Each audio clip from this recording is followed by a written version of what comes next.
ওরে যুবক, দিলের কান লাগায় শোনো, এই দুনিয়ায় কেউ থাকতে পারে নাই, তুমি আর আমিও পারবো না।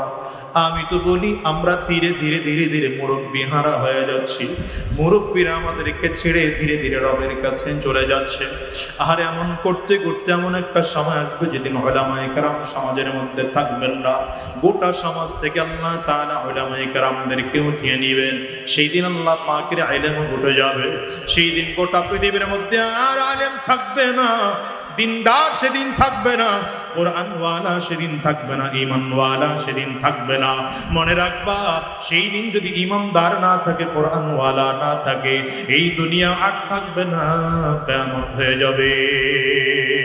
এই জন্য সাবধান করে বলি বাজার, দুনিয়ার তালে তো ডুবে আছো, মনে করতে পারো দুনিয়াটা অনেক বড়, 70 বছরের হায়াত, 60-80 বছরের হায়াত। না রে বাজার না, এই বিশাল লম্বা হায়াতটাকে কিয়ামতের ময়দানে খুব ছোট মনে হবে। এই লম্বা হায়াত নয়, বরঞ্চ দুনিয়ার দিকে তাকাও। দুনিয়াটা তোমার আমার জন্য আপন নয়। এই দুনিয়া তোমার আমার পর। দুনিয়ার জন্য যত চেষ্টা করি, ফিকির করে, মেহনত করি, এই দুনিয়া তোমাকে আমাকে দুনিয়ায় থাকতে দেয় না, বরঞ্চ দুনিয়াটা তোমাকে আমাকে গরিব বানায় জমিন থেকে পাঠাইয়া দেয়।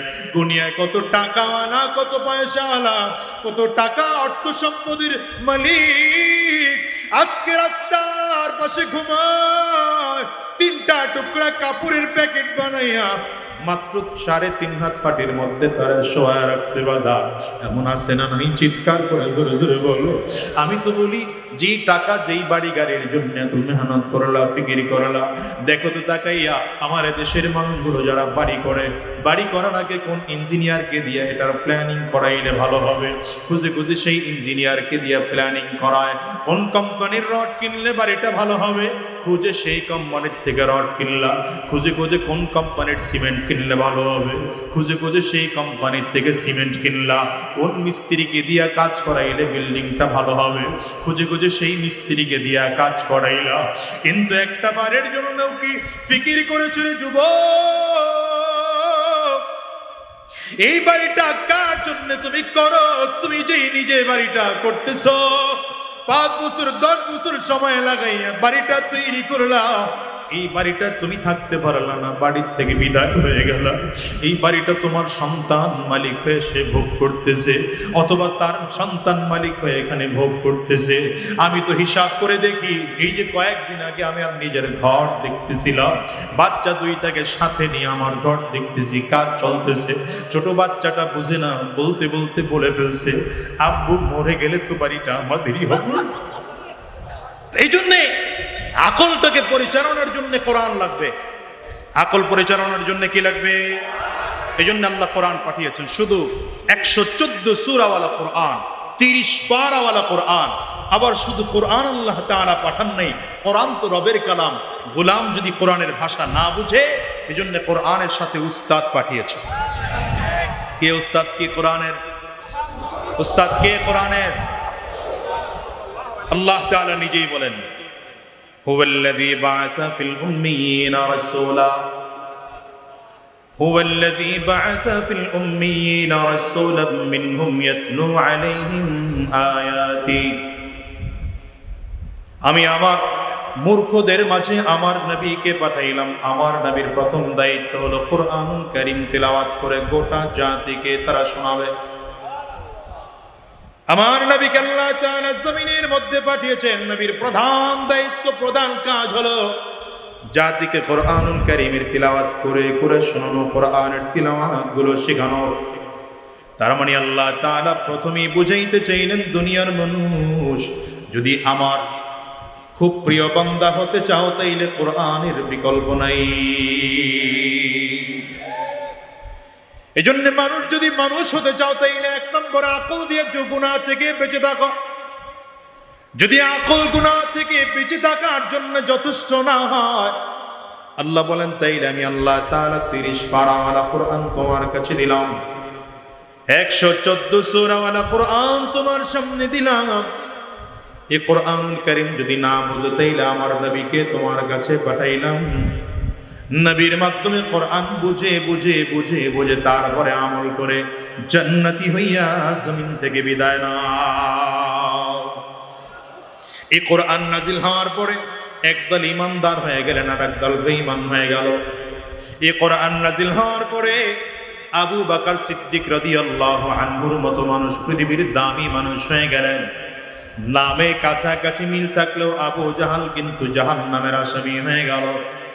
আবার দ্বিতীয় দিকে ভালো করে তাকাও, আবু জাহালের নামও কিন্তু আমর, নবীজির দ্বিতীয় নম্বর খলিফা আমর ইবনুল খাত্তাব রাদিয়াল্লাহু আনহুর নামও কিন্তু আমর।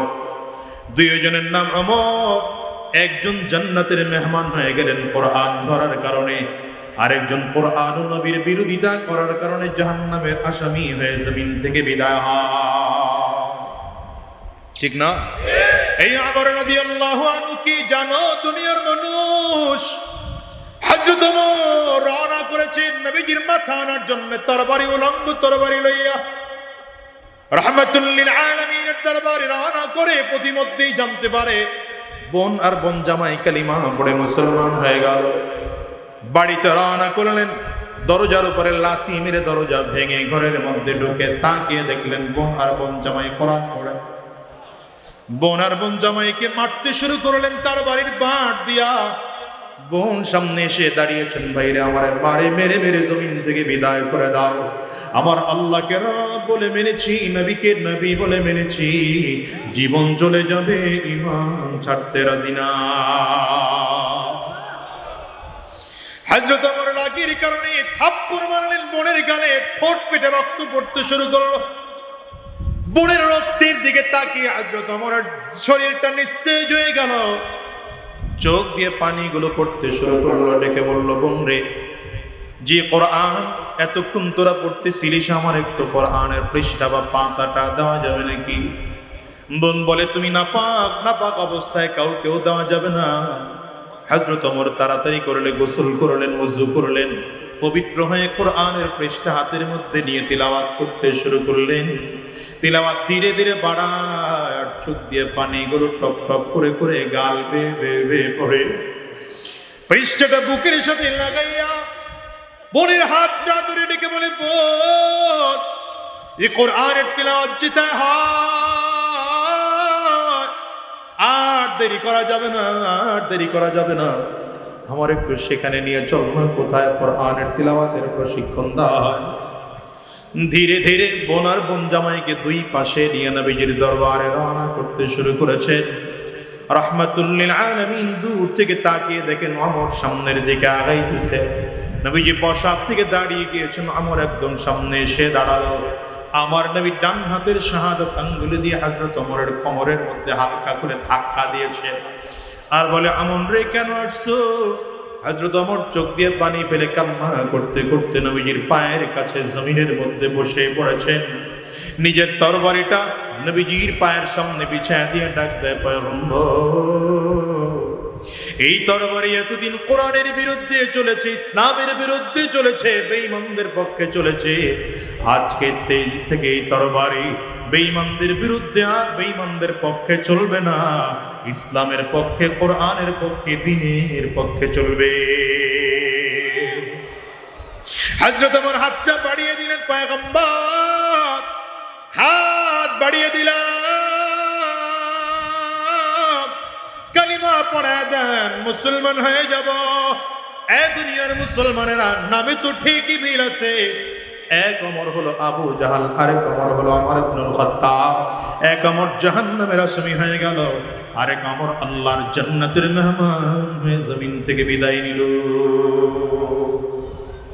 কি বোঝা গেল দুনিয়ার মুসলমানেরা? শোনো, কোরআনুল কারীম যখন নাজিল হয়ে গেল, আমার নবী যখন নবুয়ত প্রাপ্ত হয়ে গোটা মানুষদেরকে দ্বীনের দাওয়াত দিতে শুরু করলেন, মানুষদের মধ্যে দুইটা দল হয়ে গেল। একদল নবীকে মানতে শুরু করলেন, আর একদল বিরোধিতা করতে শুরু করেছে। যারা মেনেছেন তারা কামিয়াব, তারা জান্নাতি হয়ে গেলেন। মনে রাখবেন সাহাবায়ে কেরাম, আল্লাহ তাআলা যখন আল্লাহ পাকের উপরে ঈমান এনে আল্লাহকে রব বলে মেনে নিলেন, আমার নবী 10 জন সাহাবীকে জান্নাতের সার্টিফিকেট দিয়েছেন নিজের জীবদ্দশায়। শুধু 10 জন সাহাবীকে জান্নাতের সার্টিফিকেট নয়, বরং আমার নবী আরো সার্টিফিকেট দিলেন। বদরের ময়দানে যারা হাজির হয়েছে, আল্লাহ তাদের জিন্দেগির গুনাহগুলো মাফ করে দিলেন। উহুদের যুদ্ধে যেই সকল সাহাবায়ে কেরাম হাজির হয়েছে, আবার আল্লাহ তাদের গুনাহ মাফ করে দিলেন। খান্দকের যুদ্ধে যতজন সাহাবী হাজির হয়েছে, আবার আল্লাহ তাআলা তাদের গুনাহ মাফ করে দিলেন। বাইআতুর রিদওয়ানে আমার নবীর হাতের উপরে হাত দিয়ে যারা খালি ধীরে ধীরে করে শপথ করেছিলেন, আল্লাহ তাআলা তাদের জিন্দেগির গুনাহ মাফ করার ঘোষণা দিলেন। শুধু তাই নয়, আমার আল্লাহ তাআলা সব সাহাবীদের ব্যাপারে ঘোষণা দিলেন, রাদিয়াল্লাহু আনহুম ওয়া রাদু আন, আল্লাহ তোমাদের প্রতি সন্তুষ্ট, তোমরাও আল্লাহ পাকের প্রতি সন্তুষ্ট। একটা বারের জন্য হিসাব নিলাও, আমার নবী জমিন থেকে বিদায় নেওয়ার পরে সাহাবায়ে কেরাম এই নবীর কাজ শুরু করলেন, দ্বীনের দাওয়াত দিতে আরম্ভ করলেন। কারণ আমার নবীর পরে আর কোন নবী গোটা জমিনের মধ্যে আসবে না। এই জন্য সাহাবায়ে কেরাম দেখলেন নবী যখন জমিন থেকে বিদায় হয়ে গেল, দ্বীনের দাওয়াত বন্ধ করা যাবে না। কোরআনের তালিম, কোরআনের দাওয়াত গোটা জাতির মাঝে দিতে শুরু করলেন। আবার সাহাবায়ে কেরামদেরকে যারা অনুসরণ করতে শুরু করলো, গোটা সমাজের মধ্যে এরা তাবিঈন হয়ে গেল। ধীরে ধীরে ধীরে ধীরে সাহাবায়ে কেরাম জমিন থেকে বিদায় নিয়ে নিলেন। এখন তাবিঈন গোটা সমাজের মাঝে দ্বীনের দাওয়াত দিতে শুরু করলেন। যুগের পরিবর্তনে তাবিঈনরাও জমিন থেকে বিদায়। তাবিঈনদেরকে যারা অনুসরণ করতেন তারা তাবিঈন, তারা এখন দ্বীনের দাওয়াত দিতে শুরু করলেন। যুগের পরিবর্তনের কারণে তাবিঈনরাও জমিন থেকে বিদায় হয়ে গেলেন। এমন একটা সময় ছিল যেই যুগে আইম্মায়ে মুজতাহিদিন দেশের মানুষকে দ্বীনের দাওয়াত দিয়ে শোনাইতে, গোটা পৃথিবীর মানুষকে তারা দ্বীন শিখিয়েছে। তারা বিদায় নেওয়ার পরে উলামায়ে মুতাকাদ্দিমিন গোটা পৃথিবীর মানুষকে দ্বীন শিখিয়েছে। তারা বিদায় নেওয়ার পর উলামায়ে মুতাআখিরিন গোটা পৃথিবীর মানুষকে দ্বীনের দাওয়াত দিয়ে কোরআন শিখিয়েছে। শুধু তাই নয়, বাংলাদেশের সিচুয়েশনের দিকে তাকাও। একটা সময় এমন ছিল, হাফিজ হুজুর রাহমাতুল্লাহি আলাইহি এদেশের মানুষকে দ্বীনের কথাগুলো বলে বলে শোনাইতেন। এমন একটা সময় ছিল, সদর সাহেব হুজুর রাহমাতুল্লাহি আলাইহি এদেশের মানুষকে দ্বীনের কথাগুলো বলে বলে শোনাইতেন। এমন একটা যুগ ছিল, মুফতি আমিনী রাহমাতুল্লাহি আলাইহি এদেশের মানুষকে দ্বীনের দাওয়াত দিয়ে দিয়ে শোনাইতেন। এমন একটা সময় ছিল, দ্বীনের কথাগুলো বলে শাইখুল হাদিস আল্লামা আজিজুল হক রাহমাতুল্লাহি আলাইহি শোনাইতেন। এমন একটা সময় ছিল রে যুবক, যেই সময় চরমনাইর ইসহাক রাহমাতুল্লাহি আলাইহি এদেশের মানুষকে দ্বীনের কথাগুলো বলে বলে শোনাইতেন। এমন একটা সময় ছিল, দুনিয়ার মুসলমান, চট্টগ্রামের বীর, চট্টগ্রামের মুরব্বী, গোটা বাংলাদেশের মুরব্বী শাইখুল ইসলাম আল্লামা শাহ আহমদ শফি রাহমাতুল্লাহি আলাইহি এদেশের মানুষকে দ্বীনের কথাগুলো বলে বলে শোনাইতেন। আল্লাহর বান্দা জমিন থেকে বিদায়। এমন একটা সময় ছিল, আল্লামা জুনাইদ বাবু নগরী রাহমাতুল্লাহি আলাইহি এদেশের মানুষকে দ্বীনের কথাগুলো বলে বলে শোনাইতেন। এদেশের মানুষকে দ্বীনের কথাগুলো বলে বলে শোনাইতেন। চরমনাইয়ের কালুমানি সৈয়দ ফজলুল করিম রাহমাতুল্লাহি আলাইহি যুগের পরিবর্তনে আল্লাহর বান্দাও জমিন থেকে বিদায় হয়ে গেলেন। আমি তো বলি, মাঝে মাঝে বলি, আজকেও বলে যে এই চেয়ারগুলোতে তো আমরা আসলে বসার যোগ্যতা রাখি না। বসলাম কেন জানো? কাব্বারানি মাউতুল কুবারা, বড়রা নাই, এই জন্য আমরা যোগ্যরাই সেই চেয়ারগুলো দখল করেছি। বাজানরে, এমন একটা দিন এই যুগের মধ্যে, এই যুগে এমন একটা সময় চলে আসবে যেই দিন এলান হবে জমিনের মধ্যে আমিরুল মুজাহিদিন বর্তমান পীর সাহেব হুজুর। এমন একটা দিন চলে আসবে, শেখ চরমনায় জমিনে নাই। এমন একটা দিন জমিনে আসবে, আল্লামা মামুনুল হক জমিনে থাকতে পারবেন না। এমন একটা দিন জমিনের মধ্যে আসবে, কুয়াকাটার মাওলানা হাফিজুর রহমান সিদ্দিক জমিন থেকে বিদায় হয়ে যাবে। এমন একটা দিন জমিনের মধ্যে আসবে, আল্লামা খালিদ সাইফুল আইয়ুবী জমিন থেকে বিদায় হবে। এমন একটা দিন আসবে, আমি আজাদির মরণের খবরটাও ভাইকে দান করে দাও। ওরে যুবক, দিলের কান লাগায় শোনো, এই দুনিয়ায় কেউ থাকতে পারে নাই, তুমি আর আমিও পারবো না। আমি তো বলি, আমরা ধীরে ধীরে ধীরে ধীরে মুরব্বী হারা হয়ে যাচ্ছি। মুরব্বীরা আমাদেরকে ছেড়ে ধীরে ধীরে রবের কাছে চলে যাচ্ছে। আর এমন করতে করতে এমন একটা সময় আসবে যেদিন উলামায়ে কেরাম সমাজের মধ্যে থাকবেন না। গোটা সমাজ থেকে আল্লাহ তাআলা উলামায়ে কেরামদেরকে উঠিয়ে নেবেন। সেই দিন আল্লাহ পাকের ইলম উঠে যাবে। সেই দিন গোটা পৃথিবীর মধ্যে আর আলেম থাকবে না। দিনদার সেদিন থাকবে না, কোরআনওয়ালা সেদিন থাকবে না, ঈমানওয়ালা সেদিন থাকবে না। মনে রাখবা, সেই দিন যদি ঈমানদার না থাকে, কোরআনওয়ালা না থাকে, এই দুনিয়া আর থাকবে না, কিয়ামত হয়ে যাবে। এই জন্য সাবধান করে বলি বাজার, দুনিয়ার তালে তো ডুবে আছো, মনে করতে পারো দুনিয়াটা অনেক বড়, 70 বছরের হায়াত, 60-80 বছরের হায়াত। না রে বাজার না, এই বিশাল লম্বা হায়াতটাকে কিয়ামতের ময়দানে খুব ছোট মনে হবে। এই লম্বা হায়াত নয়, বরঞ্চ দুনিয়ার দিকে তাকাও, দুনিয়াটা তোমার আমার জন্য আপন নয়। এই দুনিয়া তোমার আমার পর, দুনিয়ার জন্য যত চেষ্টা করি, ফিকির করে, মেহনত করি, এই দুনিয়া তোমাকে আমাকে দুনিয়ায় থাকতে দেয় না, বরঞ্চ দুনিয়াটা তোমাকে আমাকে গরিব বানায় জমিন থেকে পাঠাইয়া দেয়। দুনিয়ায় কত টাকাওয়ালা, কত পয়সাওয়ালা, কত টাকা অর্থ সম্পদের মালিক আজকে রাস্তার পাশে ঘুমায়, 3টা টুকরা কাপড়ের প্যাকেট বানাইয়া মাত্র 3.5 হাত পাটির মধ্যে তারা শোয়া রাখছে। বাজার এমন আছে না নাই? চিৎকার করে জোরে জোরে বলো। আমি তো বলি, যেই টাকা যেই বাড়ি গাড়ির জন্য তুমি মেহনত করলা, ফিকির করলা, দেখো তো তাকাইয়া আমার দেশের মানুষগুলো যারা বাড়ি করে, বাড়ি করার আগে কোন ইঞ্জিনিয়ারকে দিয়ে এটার প্ল্যানিং করাইলে ভালো হবে, খুঁজে খুঁজে সেই ইঞ্জিনিয়ারকে দিয়ে প্ল্যানিং করায়। কোন কোম্পানির রড কিনলে বাড়িটা ভালো হবে, খুঁজে সেই কোম্পানির থেকে রড কিনলা। খুঁজে খুঁজে কোন কোম্পানির সিমেন্ট কিনলে ভালো হবে, খুঁজে খুঁজে সেই কোম্পানির থেকে সিমেন্ট কিনলা। কোন মিস্ত্রিকে দিয়া কাজ করাইলে বিল্ডিংটা ভালো হবে, খুঁজে খুঁজে সেই মিস্ত্রিকে দিয়া কাজ করাইলা।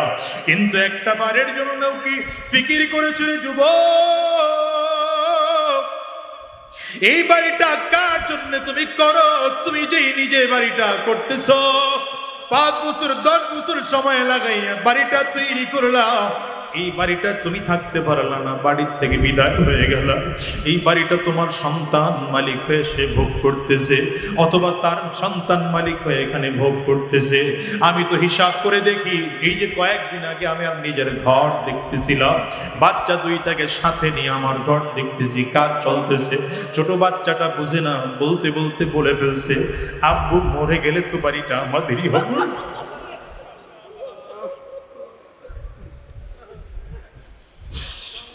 আমি তো চিন্তা করলাম, বাচ্চা মানুষ কিন্তু কথা তো ঠিকই বলেছে, আসলেও তো আমি দুনিয়া থাকতে পারবো না, এই বাড়ি ছেড়ে চলে যেতে হবে, গাড়ি ছেড়ে চলে যেতে হবে, সম্মান ছেড়ে চলে যেতে হবে। এ বাজান রে, দেখো না দুনিয়ায় কত মানুষ জমিন থেকে বিদায় হয়, কত মানুষ ট্রাকের নিচে পড়ে মারা যায়, কত মানুষ ট্রাকের চাপায় পড়ে মারা যায়, কত মানুষ মোটর সাইকেলে অ্যাক্সিডেন্ট করে মারা যায়, কত মানুষ নদীর মধ্যে ডুবে জমিন থেকে বিদায় হয়, কত মানুষ হার্ট অ্যাটাক করে মারা যায়, কত মানুষ কত সমস্যায় হয়, কত মানুষ কত অসুবিধায় হয় মারা যায়। একটা বারের জন্য খেয়াল করে চলে যুবক, যেই দুনিয়ার জন্য এত ফিকির, এত চেষ্টা, এত মেহনত, ওই দুনিয়া তোমার আপন নয়, দুনিয়া তোমার পর। এই দুনিয়ার পিছনে পাগল হয়ে কোনো লাভ নাই। আমি তো খেয়াল করে দেখো, ভালো করে খেয়াল করে দেখো, এই দুনিয়ার টাকাওয়ালা, ক্ষমতাওয়ালা, সম্মানওয়ালার সব পড়ে থাকবে, মাত্র 3টা কাপড়ের প্যাকেট হয়ে জমিন থেকে বিদায় হওয়া লাগবে।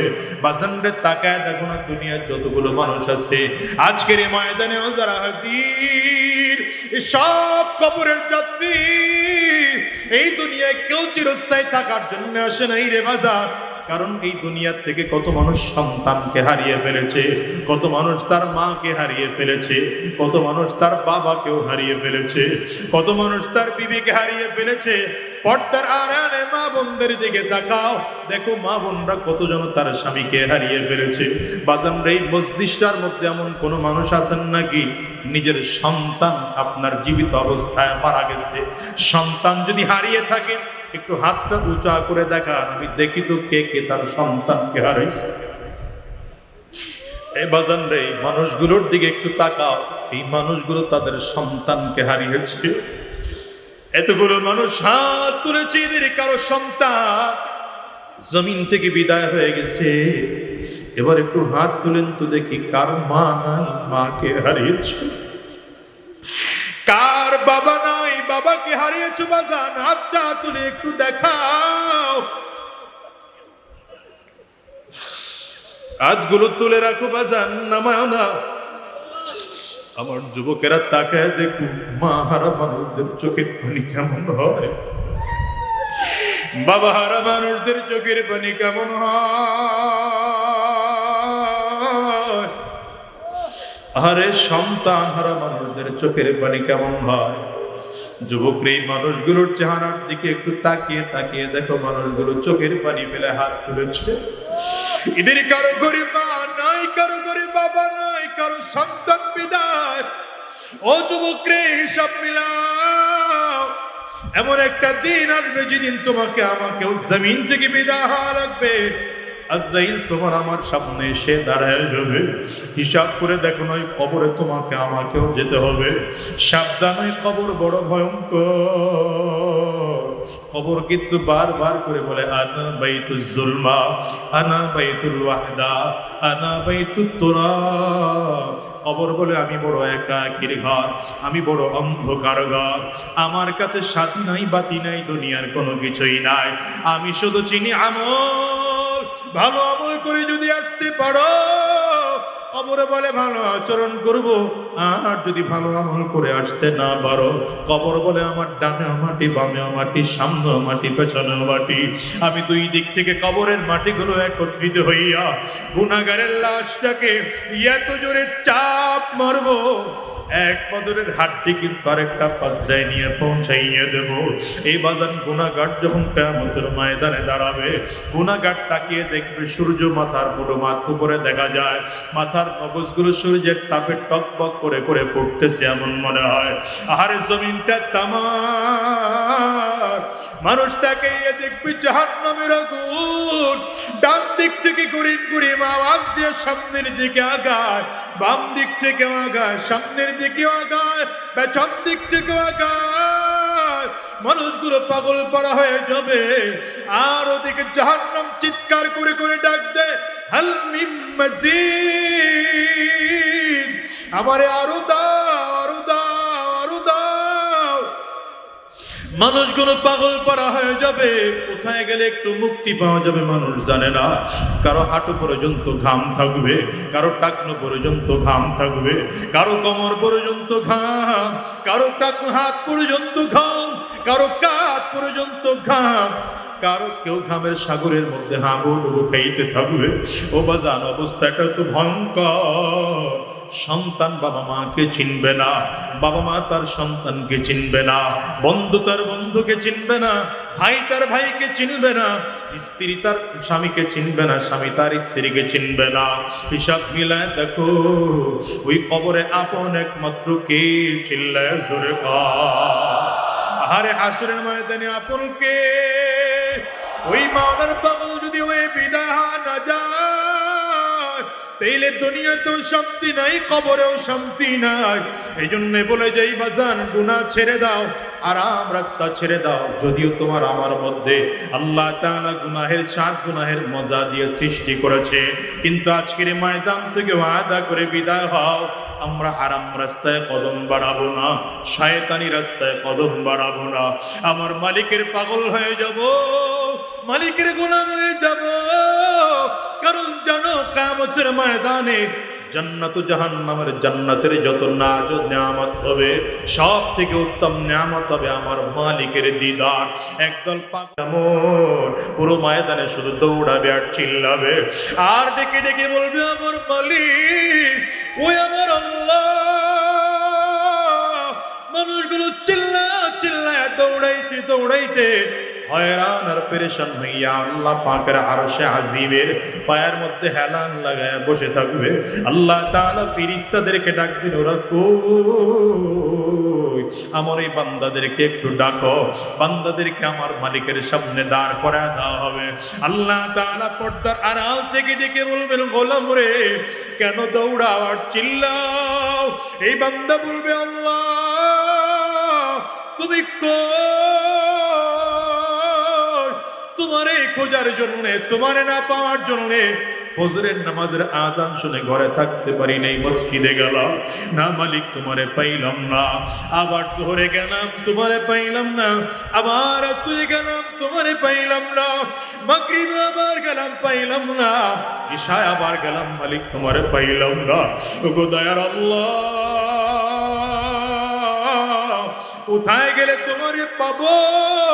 পাওয়ার জন্য রাতের অন্ধকারে যায় নামাজ বিছাইয়া তাহাজ্জুদ নামাজের মধ্যে দাঁড়ায় গেছি, মালিক তাও তোমারে পাই না। তোমারে পাওয়ার জন্য টঙ্গীর ইজতেমার ময়দানে 3 দিন গিয়া পড়েছিলাম, না তোমারও গিয়া সেখানে পাই নাই। আল্লাহ উজানির দরবারে গিয়া পড়েছিলাম, সেখানেও গিয়া পাই নাই। চরমনার আল্লাহর কুতুবের দরবারেও 3 দিন গিয়া পড়েছিলাম, আল্লাহ সেখানেও গিয়া তোমারে পাই না। মালিক তুমি কই? কিয়ামতের ময়দানেও তোমাকে দেখতে পাবো না। আল্লাহ তাআলা ফেরেশতাদেরকে ডাক দিবেন, ফেরেশতারা তাড়াতাড়ি কর, আমি আমার এই বান্দাদেরকে অনেক ঘোরাইলাম, আর ওদেরকে ঘোরাবো না, ঘোরাবো না। আমি আল্লাহ পাকের নূরের পর্দাগুলো সরায় দাও। আল্লাহ পাকের নূরের পর্দাগুলো যখন সরায় দিবে, বান্দা সরাসরি আমার মালিকের দিদার পাবে। আমার মালিক এত সুন্দর, আরে আমার মালিক এত সুন্দর। বান্দা যখন আমার মালিকের দিকে তাকাবে, এক নজরে 70,000 বছর চলে যাবে, বান্দা একটা চোখের পলক পর্যন্ত ফেলবে না। হুরুল মাজিদ নে নিয়ামত হায়ে তু সবসে বেহতর, হুরুল মাজিদ নে নিয়ামত হায়ে তু সবসে বেহতর নিয়ামতে দিদার তু। আরে কবি বলে জান্নাতের মধ্যে যত নাজ নিয়ামত আছে, সব থেকে উত্তম নিয়ামত হলো আমার মালিকের দিদার। ওই মালিকরে কি দেখতে চাও রে যুবক? কারা কারা দেখতে চাও? কারা কারা দেখতে চাও? তাইলে চিল্লে মালিকের জোরে ডাক দাও আল্লাহ, আওয়াজ দিয়ে গলা ফাটাইয়া ডাকো আল্লাহ। চোখের পানি ফালাইয়া আমার মালিকের ডাকো, আওয়াজ দিয়ে জোরে সরে আমার মালিকের ডাক দাও না। গো দয়ার আল্লাহ,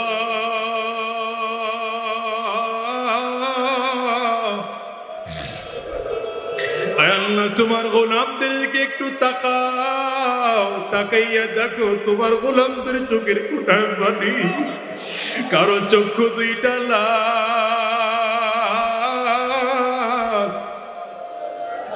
হে আল্লাহ, আমরা গুনাহ করে ফেলেছি, অন্যায় করে ফেলেছি, পাপ করে ফেলেছি। ওয়াদা করলাম 2 হাত উঁচা করে আর গুনাহ করব না, আর হারাম রাস্তায় কদম বাড়াবো না, আর 1 ওয়াক্ত নামাজ ছাড়বো না, আর শয়তানি রাস্তায় চলবো না। আল্লাহ, আল্লাহ তোমার গোলামদের দিকে কুদরতি নজর দিয়ে তাকাও। আয় আল্লাহ তুমি তাকাও। আয় আল্লাহ, সবাই মিলে ওয়াদা করলাম, আল্লাহ তুমি আমাদেরকে কবুল করে নাও, কবুল করে নাও। চিল্লায় বলো আমিন। আওয়াজ দিয়ে আরো জোরে বলো আল্লাহুম্মা আমিন। মাওলার ইশকে জালে আগুন, মাওলার ইশকে জালে আগুন, নেভাইলে যে নিবে না, জলে পুরে ছাই হইল এই যে পাগলের সিনা, জলে পুরে ছাই হইল এই যে পাগলের সিনা। ধরা দিয়ে দাও না ধরা,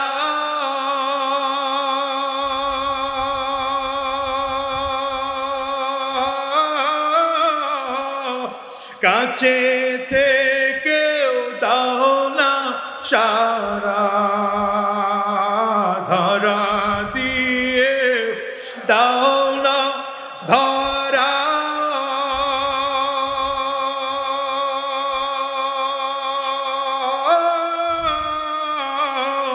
কাছে থেকেও দাও না সারা। আমার এই বুকেতে বইছে খরা, এই বুকেতে বইছে খরা, না জলে পুরে ছাই হইল এই যে পাগলের সিনা জলে পুরে ছাই হইল এই যে পাগলের সিনা জল পুরে ছাই হইল এই যে পাগলের সিনা। আমার ভাইরা, লম্বা সময় নেওয়ার মতো আর সুযোগ নাই।